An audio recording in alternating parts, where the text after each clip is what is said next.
Welcome back to Arora IAS. Arora IAS में आपका स्वागत है।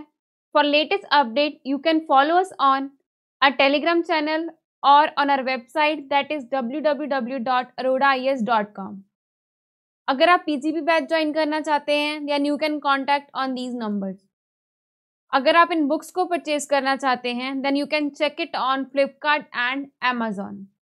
सो स्टार्ट करते हैं आज हमारा पॉलिटी का next chapter that is directive principle of state policy. Directive principle of state policy जो है वो कॉन्स्टिट्यूशन में पार्ट 4 में दे रखे हैं और ये जो है आर्टिकल 36 से लेकर आर्टिकल 51 तक कवर करते हैं। और directive principle of state policy को आयरिश कॉन्स्टिट्यूशन से लिया गया है और आयरिश कॉन्स्टिट्यूशन ने खुद जो इन डीपीएसपीज को स्पेनिश के कॉन्स्टिट्यूशन से बोरो किया था। ये जो डीपीएसपीज हैं ये बिल्कुल जो इंस्ट्रूमेंट ऑफ इंस्ट्रक्शन थे गवर्नमेंट ऑफ इंडिया एक्ट 1935 के उनके जैसे उनसे रिसेंबल करते हैं, यानी कि उनसे मेल खाते हैं। डॉक्टर BR अम्बेडकर ने कहा कि जो डीपीएसपीज हैं वो कॉन्स्टिट्यूशन के एक नोवल फीचर हैं एंड ये कॉन्शियस ऑफ द कॉन्स्टिट्यूशन है।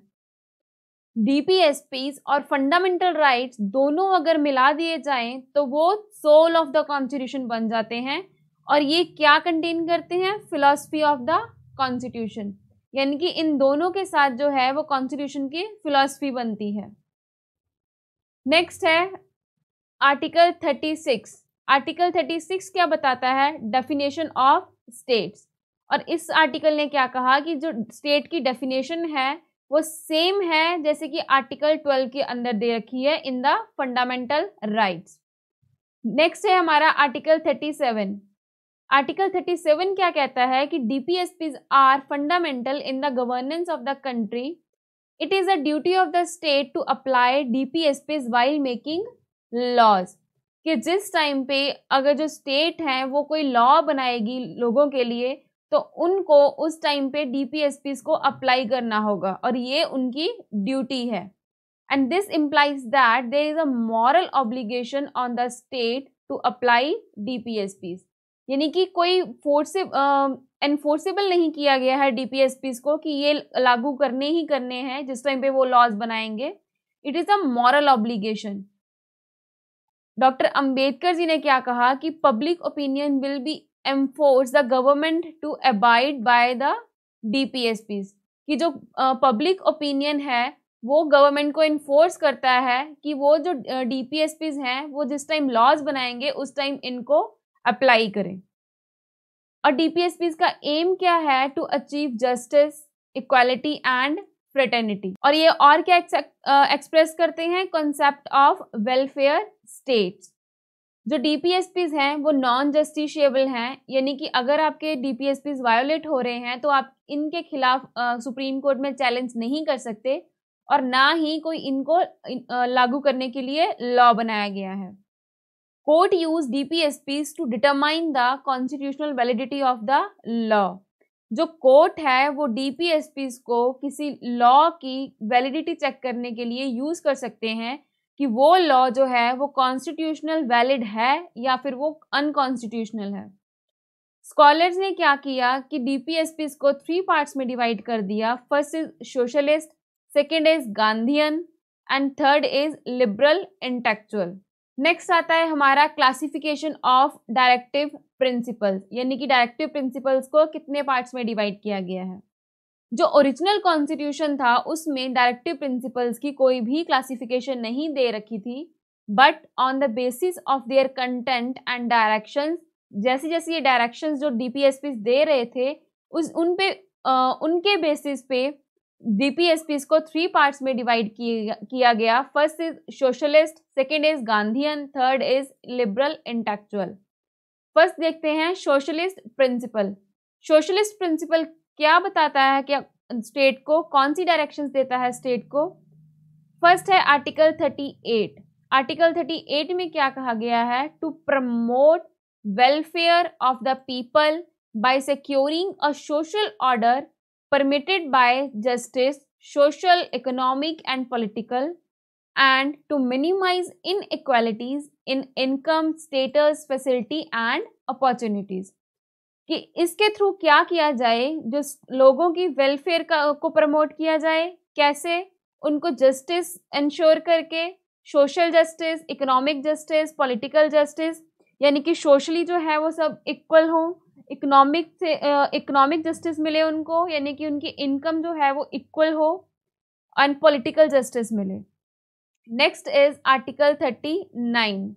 आर्टिकल 39 क्या कहता है? To secure the right to adequate mean of livelihood for all citizens, यानी कि एक पर्सन को जीने के लिए जो भी चीज चाहिए वो उसको मिलनी चाहिए, उसका राइट है वो। नेक्स्ट है equitable distribution of material resources of the community for common goods, कि जो मटेरियल रिसोर्सेज हैं वो उनकी इक्विटेबल डिस्ट्रीब्यूशन होनी चाहिए, वो सारे सिटीजन्स में इक्वली डिस्ट्रीब्यूट हों। नेक्स्ट है prevention of concentration of wealth and mean of production. क्या कहा गया इसमें कि जो वेल्थ है वो किसी एक हाथ में जो कॉन्सेंट्रेट नहीं होनी चाहिए, वो जो है वो सारे सिटीजन्स में इक्वली डिस्ट्रीब्यूट होनी चाहिए। Next is equal pay for equal work for man and women, कि अगर कोई काम चाहे वो कोई मैन कर रहा है या फिर कोई वुमेन कर रही है तो उसको उस काम के लिए इक्वल पे देनी चाहिए, कि चाहे अगर कोई डॉक्टर है मैन है या फिर डॉक्टर वुमेन है तो दोनों की जो सैलरी है वो इक्वल हो।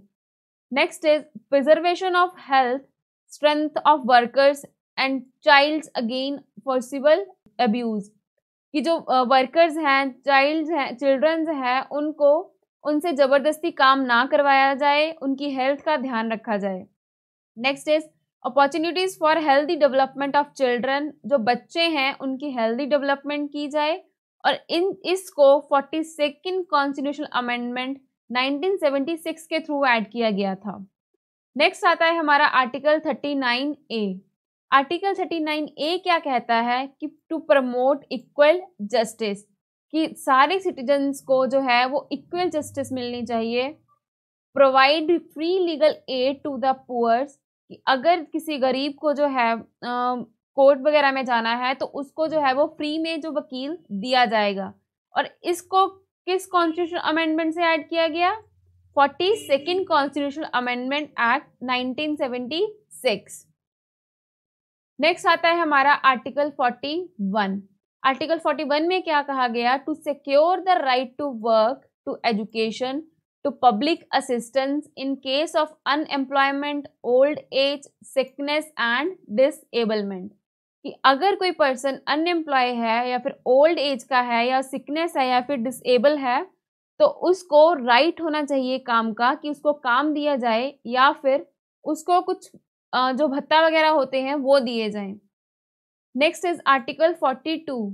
आर्टिकल 42 क्या कहता है? To make provisions for just and human conditions of work and maternity relief, कि जो लोगों के लिए उनकी कंडीशंस के अकॉर्डिंग, यानी कि सही कंडीशंस में उनको काम करने के लिए दिया जाए, और जो मैटरनिटी रिलीफ है उनके लिए प्रोविजंस बनाई जाएं। नेक्स्ट आता है आर्टिकल 43। आर्टिकल 43 क्या कहता है? To secure a living wage, a decent standard of living and social and cultural opportunities for all workers, कि हर पर्सन को, हर वर्कर को लिविंग वेज सिक्योर होनी चाहिए, कि उसको जीने के लिए जिन चीज़ों की ज़रूरत होती है वो सब उसे मिलनी चाहिए, डिसेंट स्टैंडर्ड ऑफ लाइफ होना चाहिए उसका। सेकेंड इज जो कॉटेज इंडस्ट्रीज है उनको प्रमोट किया जाए इंडिविजुअल बेसिस पे भी और कॉर्पोरेशन बेसिस पे भी, और कहाँ पे? रूरल एरियाज में। सेकेंड इज जो मिनिमम वेज है वो क्या होती है? जैसे कि bare need like food, shelter and clothing, अगर किसी को मतलब सिर्फ फूड, शेल्टर यानी कि कपड़ा, घर और रहने के लिए मकान चाहिए तो उसे हम क्या कहेंगे? Minimum wage. लिविंग वेज में क्या आ जाता है कि मिनिमम वेज के साथ उनकी एजुकेशन का भी ध्यान रखा जाए, उनकी हेल्थ और इंश्योरेंस का भी। नेक्स्ट आ जाता है फेयर वेज। फेयर वेज जो होती है वो between the minimum wage and living veg होती है। नेक्स्ट है आर्टिकल 43A। आर्टिकल 43A क्या कहता है? To take steps to secure the participation of workers in the management of industries, कि इंडस्ट्रीज की मैनेजमेंट में जो वर्कर्स है उनकी पार्टिसिपेशन के लिए भी कोई स्टेप लिया जाना चाहिए। और इसको जो है 42nd कॉन्स्टिट्यूशन अमेंडमेंट 1976 के थ्रू ऐड किया गया था। और क्या कहा गया है इस आर्टिकल में? To raise the level of nutrition and standard of living of people to improve the public health, कि अगर आपको पब्लिक की हेल्थ इम्प्रूव करनी है तो आपको न्यूट्रिशन का जो लेवल है उसे रेज करना पड़ेगा, जो स्टैंडर्ड है लिविंग के उसको भी रेज करना पड़ेगा। नेक्स्ट आता है हमारा आर्टिकल 47। आर्टिकल 47 क्या कहता है? To raise the level of nutrition and the standard of living of the public to improve the health, कि लोगों की जो हेल्थ है उसको इम्प्रूव करने के लिए न्यूट्रिशन का लेवल इंक्रीज किया जाए, उनका स्टैंडर्ड ऑफ लिविंग इंक्रीज किया जाए, एंड जो कंजम्पशन है इंटॉक्सिकेटिंग ड्रिंक्स की और ड्रग्स की उनको प्रोहिबिट किया जाए, जो कि हमारी हेल्थ के लिए खतरनाक साबित हो सकती हैं। नेक्स्ट आते हैं गांधीयन प्रिंसिपल्स। गांधीयन प्रिंसिपल्स में स्टेट्स को क्या डायरेक्शन दी गई है? फर्स्ट है हमारा आर्टिकल 40।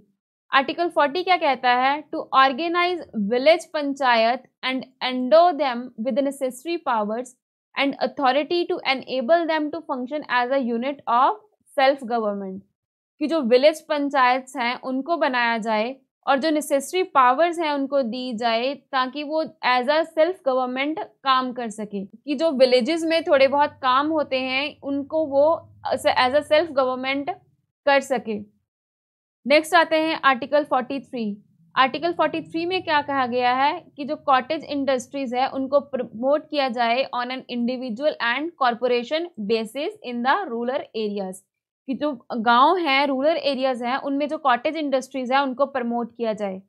और ये जो आर्टिकल है वो सोशलिस्टिक प्रिंसिपल्स में भी दिया गया था। नेक्स्ट आता है हमारा आर्टिकल 43B। आर्टिकल 43B क्या कहता है? To promote voluntary formation, autonomous functioning, democratic control and professional management of cooperative societies, कि जो कॉर्पोरेटिव सोसाइटीज हैं वो ऑटोनॉमस फंक्शन करे, डेमोक्रेटिक कंट्रोल रहे उन पर और प्रोफेशनल मैनेजमेंट हो उनकी। नेक्स्ट आता है हमारा आर्टिकल 46। आर्टिकल 46 क्या कहता है? To promote the educational and economic interest of SC and STs and other weaker sections of the society and to protect them from social injustice and exploitation। Article 46 में क्या कहा गया है? कि जो SC and STs and other weaker sections है society के, उनमें एजुकेशनल एंड इकोनॉमिक इंटरेस्ट को प्रमोट किया जाए, यानी कि उनमें एजुकेशन को प्रमोट किया जाए ताकि वो अपने बच्चों को स्कूल भेजे, इकोनॉमिक इंटरेस्ट को प्रमोट किया जाए एंड उनको जो है सोशल इनजस्टिस एंड एक्सप्लॉयटेशन से प्रोटेक्ट किया जाए। नेक्स्ट आता है हमारा आर्टिकल 47। आर्टिकल 47 क्या कहता है? To raise the level of nutrition of the standard of living of people, कि जो लोग हैं उनका लेवल ऑफ न्यूट्रिशन इंक्रीज किया जाए, स्टैंडर्ड ऑफ लिविंग इंक्रीज किया जाए और उनको जो है कंजम्पशन ऑफ इंटॉक्सिकेटिंग ड्रिंक्स से प्रोहिबिट किया जाए, जो कि हमारी हेल्थ के लिए डेंजरस हो सकती हैं।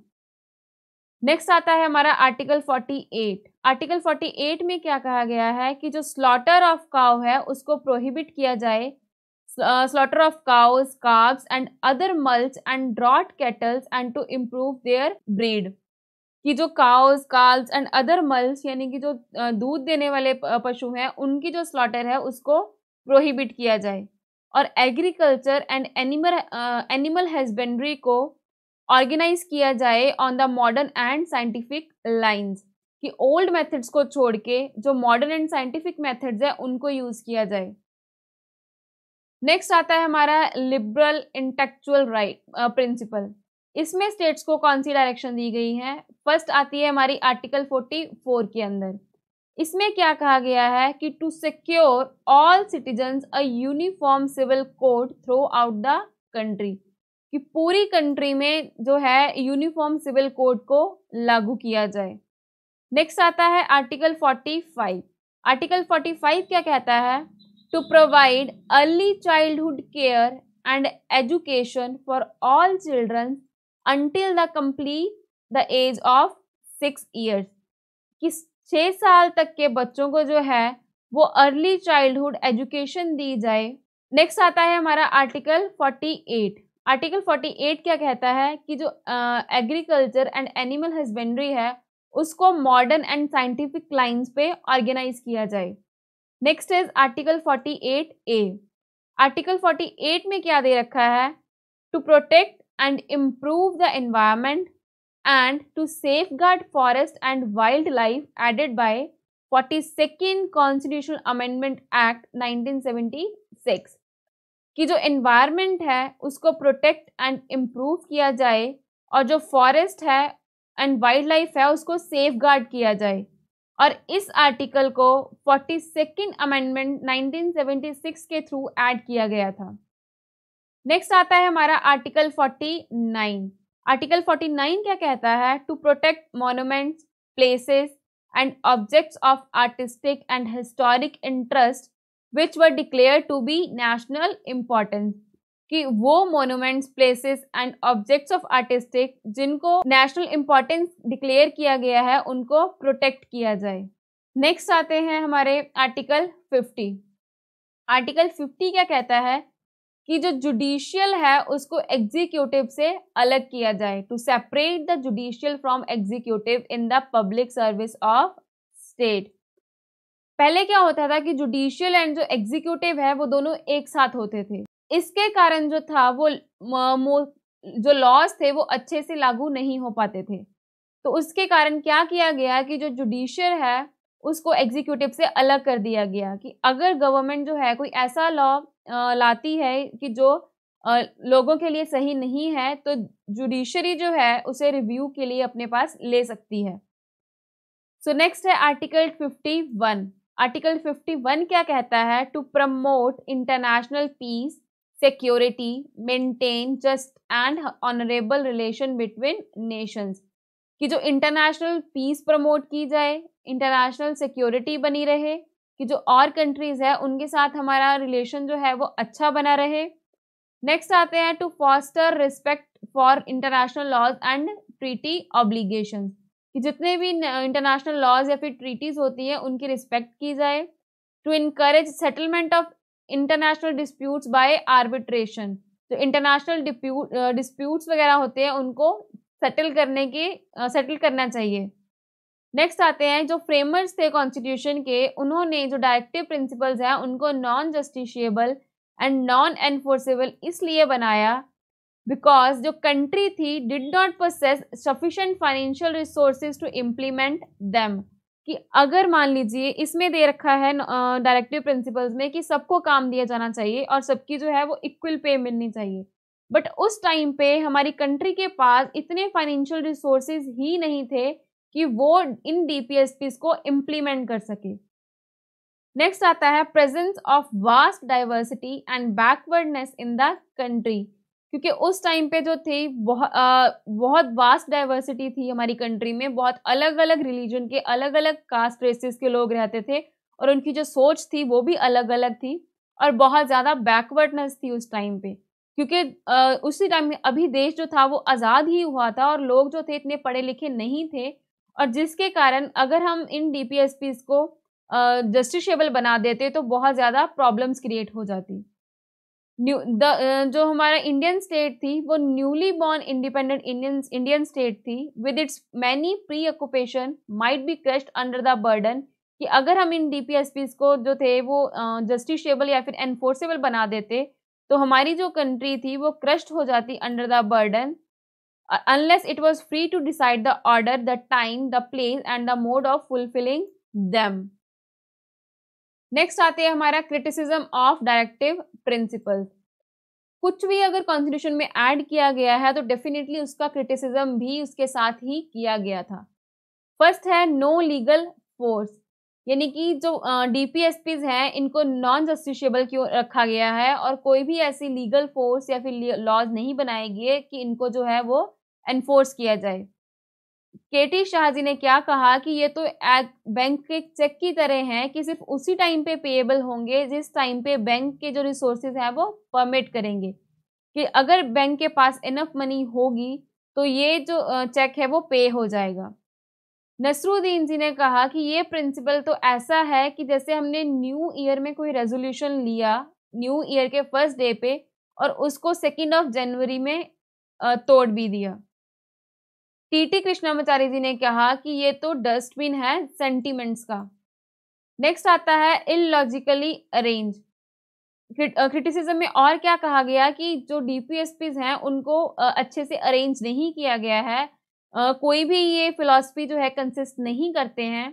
इसमें जो एन श्रीनिवासन जी थे उन्होंने कहा कि जो डायरेक्टिव्स हैं वो ना तो अच्छे से क्लासिफाई किए गए हैं और ना ही लॉजिकली अरेंज किए गए हैं। सर आइवर जेनिंग ने कहा कि जो ये डीपीएसपीज हैं वो ये कोई भी कंसिस्टेंट फिलॉसफी जो है वो कंटेन नहीं करते।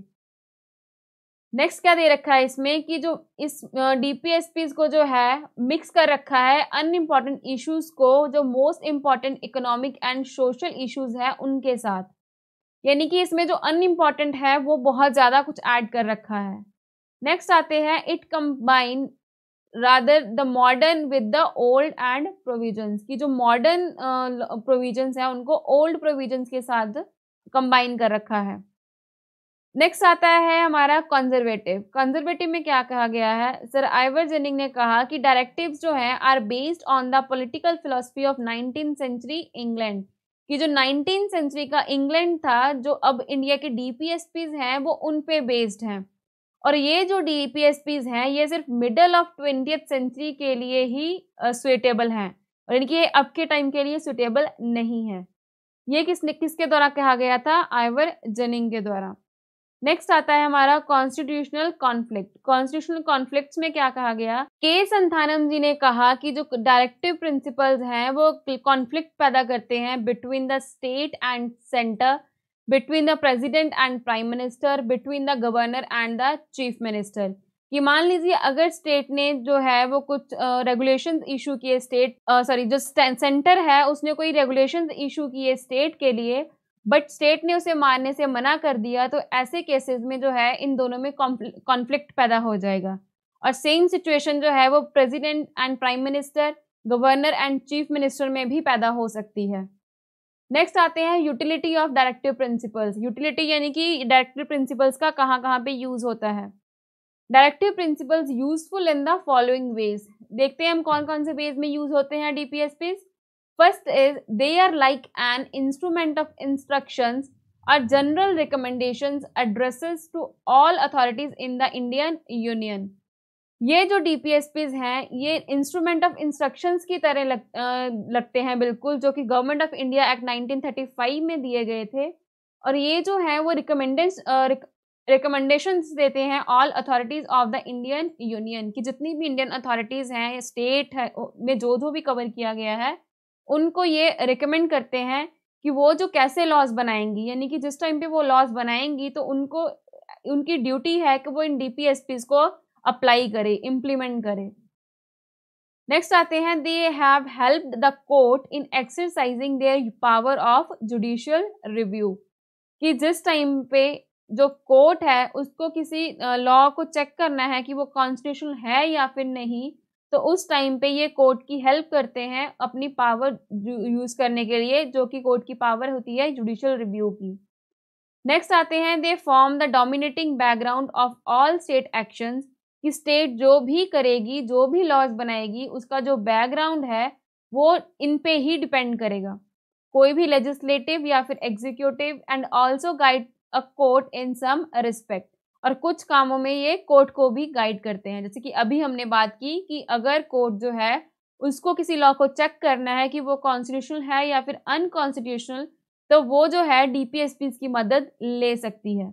Next is they amplify the preamble which solemnly resolve to secure to all citizens of India justice, liberty, equality and fraternity.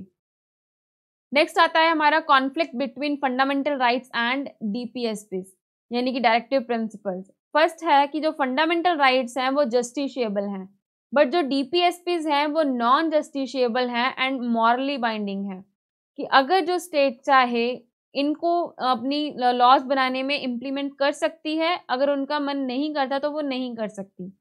Next है this has cause conflict between the two, जिसके कारण इन दोनों में जो है वो कॉन्फ्लिक्ट शुरू हो गया। सबसे पहले आता है 1951 का चंपकम दोराईराजन केस, यहाँ पे एम आएगा। इसमें क्या कहा गया, सुप्रीम कोर्ट ने कहा कि अगर कभी भी फंडामेंटल राइट्स या फिर डीपीएसपीस में कॉन्फ्लिक्ट पैदा होता है, कॉन्फ्लिक्ट की स्थिति पैदा होती है, तो उसमें जो फंडामेंटल राइट्स है उनको ऊपर माना जाएगा। बट उसने ये भी कहा कि जो फंडामेंटल राइट्स है उनको जो है पार्लियामेंट अमेंड कर सकती है। तो इस चीज के लिए पार्लियामेंट ने 2 अमेंडमेंट्स की to implement DPSPs. First constitution amendment 1951, जिसमें क्या कहा गया कि जो स्टेट है वो प्रोविजंस बना सकती है socially and educationally backward classes की एडवांसमेंट के लिए। नेक्स्ट आते हैं saving of laws for the acquisition of estate. Next is 9th schedule to protect land reform laws and other laws from the judicial review. 9th schedule में क्या कहा गया कि जो लैंड रिफॉर्म लॉज है और बाकी जो लॉज है उनके लिए जो जुडिशियल रिव्यू है वो नहीं होगा। Added new ground for the restriction of freedom of speech etcetera. और 4th कॉन्स्टिट्यूशन अमेंडमेंट 1955 से क्या किया गया, जो मोर एक्ट्स थे वो 9th शेड्यूल में ऐड किए गए। नेक्स्ट है हमारी 17th कॉन्स्टिट्यूशन अमेंडमेंट 1964। नेक्स्ट आता है 1967 में गोलकनाथ केस में सुप्रीम कोर्ट ने क्या कहा कि जो पार्लियामेंट है वो उन फंडामेंटल राइट्स को एब्रेज नहीं कर सकती जो कि सैक्रोसेंट हैं, जो कि अपने नेचर में सैक्रोसेंट हैं। तो पार्लियामेंट ने इस रिस्पॉन्स में क्या किया, उन्होंने 24th अमेंडमेंट 1971 लेके आए और 25th कॉन्स्टिट्यूशन अमेंडमेंट 1971 लेके आए। 24th अमेंडमेंट में क्या कहा गया कि जो पार्लियामेंट है वो फंडामेंटल राइट्स को एब्रेज कर सकता है by constitutional amendment. And 25th constitutional amendment 1971 में क्या कहा गया कि laws abridging article 14, 19 and 31 for implementation of article 39B and 39C shall not be void on ground of abridging the above fundamental rights। कि अगर कोई ऐसा लॉ जो इन आर्टिकल्स को एब्रिज कर रहा है for implementation of article 39B and 39C, तो उसको जो है वो वॉइड डिक्लेयर नहीं किया जाएगा इस ग्राउंड पे कि वो फंडामेंटल राइट्स को वायोलेट कर रहा है। और इस बात को जो है जुडिशियल रिव्यू के लिए भी नहीं भेजा जा सकता, shall not undergo judicial review for violating article 14, 19 and 31, कि उस लॉ को जो है वो जुडिशियल रिव्यू के लिए भी नहीं दिया जा सकता। नेक्स्ट आता है 1973 में Kesavananda Bharati case. Kesavananda Bharati case में सुप्रीम कोर्ट ने क्या कहा कि जो जुडिशियल रिव्यू है वो बेसिक फीचर है कॉन्स्टिट्यूशन का and cannot be abridged by constitutional amendment, और इसको जो है वो कॉन्स्टिट्यूशनल अमेंडमेंट से एब्रिज नहीं किया जा सकता। दस जो पहले का जो पॉइंट बी था ऑफ 25 कॉन्स्टिट्यूशनल अमेंडमेंट 1971 जिसकी हमने यहाँ पे बात की थी, तो ये पॉइंट जो हो जाता है इनवैलिड, और जो पॉइंट ए था यानी कि ये वाला पॉइंट, इसको जो है वो वैलिड डिक्लेयर किया जाता है। The 42nd Constitutional Amendment 1976 tried to expand point B of the 25th Constitutional Amendment to include all the DPSPs and not just Article 39B and 39C, कि जो ये B पॉइंट दे रखा था यहाँ पे ये वाला, इसको जो 42nd अमेंडमेंट थी उसमें एक्सपैंड करने की ट्राई किया गया कि जो सारे DPSPs हैं उन पे ये चीज़ लागू की जाए कि अगर वो 14th, 19th या फिर 31 आर्टिकल को अमेंड कर रहे हैं तो उनको हम जुडिशियल रिव्यू के लिए ना भेज सकें। तो 1980 में मिनर्वा मिल केस में जो 42nd अमेंडमेंट 1976 से जो प्रोविजन लाया गया था उसको वॉइड डिक्लेयर किया गया। नेक्स्ट है implementation of directive principles. Directive principles की इम्प्लीमेंटेशन 1950 में प्लानिंग कमीशन एस्टैब्लिश किया गया सो दैट जो कंट्री है उसकी प्लान मेथड में जो है डेवलपमेंट की जा सके। और उस प्लानिंग कमीशन का एम क्या था कि जो सोशल इकोनॉमिक जस्टिस है उसको लाया जाए और जो इनइक्वालिटी है उसको रिड्यूस किया जाए। आर्टिकल 39 के अंदर equal pay for equal work for main and women को इम्प्लीमेंट किया गया और इसके लिए जो इक्वल रिमनरेशन एक्ट 1976 है उसको लाया गया। आर्टिकल 42 में जो बोला गया था to make provisions for just and human condition of work and maternity relief, इस चीज के लिए मैटरनिटी बेनिफिट अमेंडमेंट एक्ट 2016 को लाया गया। नेक्स्ट आता है आर्टिकल 40 में जो कहा गया था to organize village panchayat and endow them with the necessary powers and authorities to make them to function as a unit of self government। तो इस चीज को 73rd कॉन्स्टिट्यूशनल अमेंडमेंट एक्ट 1992 के थ्रू ऐड किया गया। और इसी तरह जो स्टेट है उसने काफी सारे लॉज को बनाया टू इम्प्लीमेंट डीपीएसपी, जैसे कि लैंड रिफॉर्म लॉज, और आगे भी डीपीएसपी को जो है रियलाइजेशन के लिए काफी सारे काम किए जा रहे हैं। नेक्स्ट आते हैं डायरेक्टिव्स आउटसाइड पार्ट 4, यानी कि ऐसे अदर लॉज जो डीपीएसपी के अंदर नहीं दे रखे हैं वो आर्टिकल्स, लेकिन वो इन्हीं की तरह इक्वल इम्पॉर्टेंस रखते हैं, इन्हीं की तरह नॉन जस्टिशिएबल हैं, और वो आर्टिकल्स जो है वो पार्ट 4 में नहीं दिए गए हैं। फर्स्ट है आर्टिकल 335 और ये जो है वो पार्ट 16 में दे रखा है, जिसमें क्लेम किया गया है एससी एंड एसटीज की सर्विस के लिए। नेक्स्ट है आर्टिकल 350A और इसको जो है कॉन्स्टिट्यूशन के पार्ट 17 में रखा गया है, और इसमें जो है मदर टंग में इंस्ट्रक्शंस की बात की गई है कि जो एजुकेशन में इंस्ट्रक्शन दी जाएगी वो मदर टंग में दी जाए। नेक्स्ट आता है आर्टिकल 351, इसको भी है जो है कॉन्स्टिट्यूशन के पार्ट 17 में रखा गया है, जिसमें हिंदी लैंग्वेज की डेवलपमेंट की बात की गई है। तो यहाँ पे हमारा आज का लेक्चर कंप्लीट होता है और इसी के साथ हमारा directive principle of state policy का चैप्टर भी कंप्लीट होता है। मिलते हैं अपने नेक्स्ट लेक्चर में। Thank you.